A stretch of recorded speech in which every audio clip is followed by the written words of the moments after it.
everybody, today we are talking about meal prepping. Now, meal prepping is the idea of actually preparing your meals in advance, and normally includes you not making the meal on the same day. So, for example, if you know that you're going to have a long week or a busy week, then you would prep your meals on Sunday.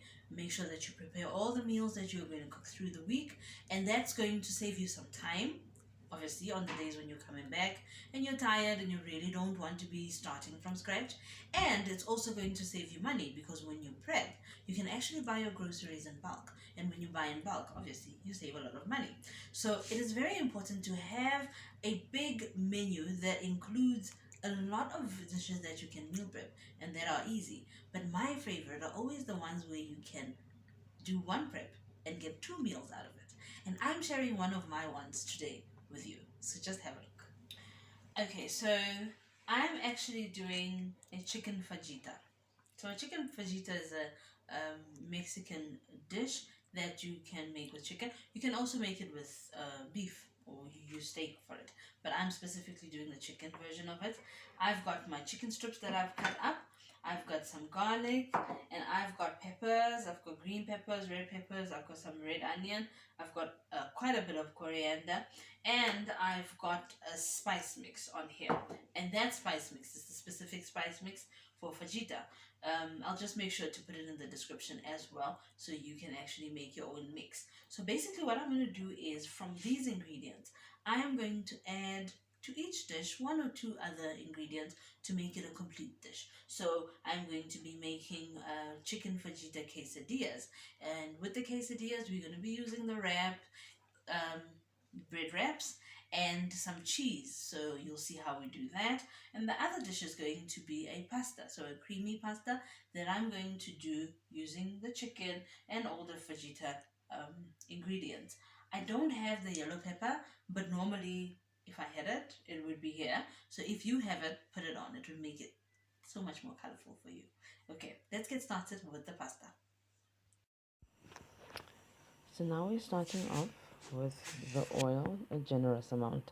So as you can see, I'm using a very large pot because I'm going to be making the whole pasta in the pot. So you do need to use an extra large pot to make sure that all the pasta can fit in here. So I'm going to be starting off with browning and sealing off the chicken. So remember, we are using all of these ingredients to make two meals. So I'm going to be using half of the chicken, and that's what I'm going to be browning off in the oil that I've put in the pot. Remember to just try and separate your chicken as much as possible so that you get the browning, because if we put too much in and we clump them together, they're going to start to stew, and we don't really want that. So we just want to brown them off a little bit.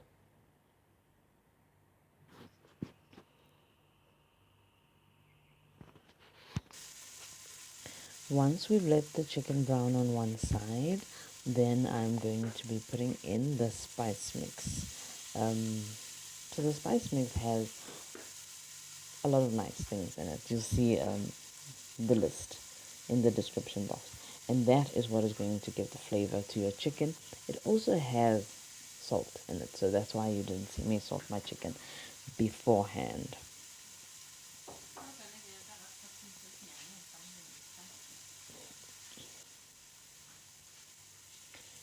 Just going to stir it off onto the one side. Just make sure I mix it thoroughly, and just ensure that the spice gets on all of the chicken.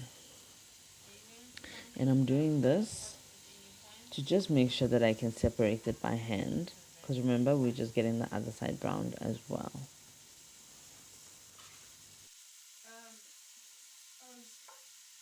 Okay.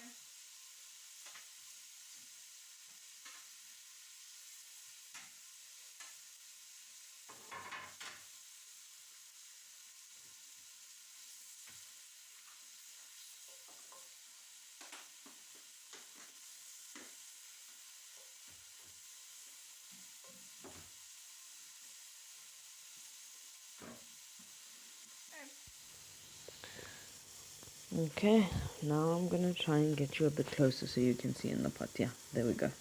So I've browned off both sides and I've just made sure that it's mixed well. And now I'm adding my red onion. I'm using red onion for this dish because I like the sweetness that it provides, and it doesn't get cooked all the way through, so I do enjoy it half cooked. Also putting in my peppers, the red peppers. I'm going to put in the green peppers, and if you've got the yellow, you would then put it in also with it.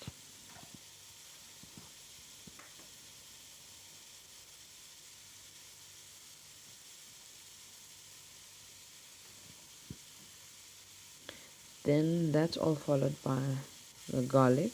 It's quite a bit of garlic. I normally put in garlic powder so I don't have the grains in the pasta, but today I decided to live dangerously. And the smell of the garlic is absolutely amazing, along with the smell of the spices, so I'm sure I'm going to be satisfied with the end result.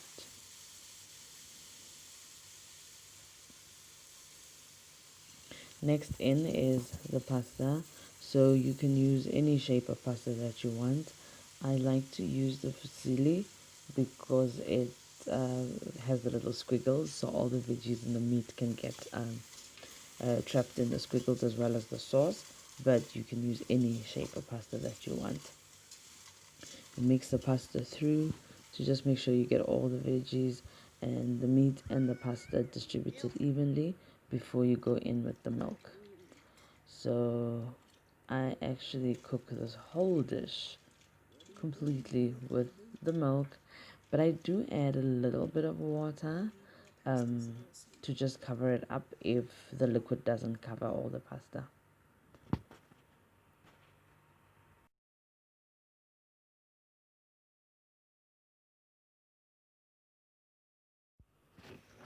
So now I'm going to be adding a block of chicken stock to the pot. And that's going to help with the chicken flavor. So I've made it, I think, about once without the chicken stock, and I've made it a few more times with the chicken stock, and it's definitely better with the chicken stock. So I'm just going to mix that through. Don't worry about the chicken stock and the fact that it's just standing there because once the milk gets to a nice boil, it's going to disintegrate and then the flavor is going to permeate through the pot. So what I'm going to be doing is I'm going to get my lid for my pot, put the lid on, and then I'm going to let it go for 12 whole minutes. After 12 minutes, the pasta has come to a rolling boil and it's even cooked through. Remember, all the veggies that we put in here are not really veggies that we want to cook for all that long, and the chicken we had already browned through.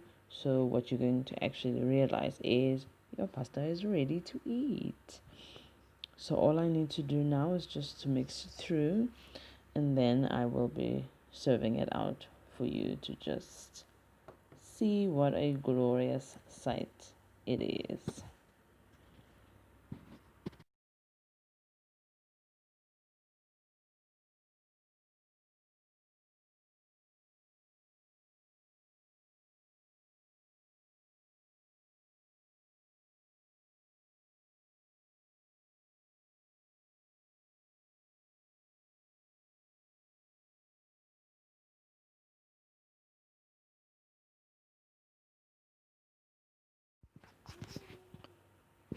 So now I'm going to dish up my pasta, and it is a really, really big portion of pasta, but don't worry, I'm not going to be eating it alone. And I really hope you've enjoyed the video. Remember, this is only part 1, so I will be uploading part 2 of the meal prep very soon for you to try out and have a look. Remember to like the video, just leave a comment, and thank you very much for watching. And bye.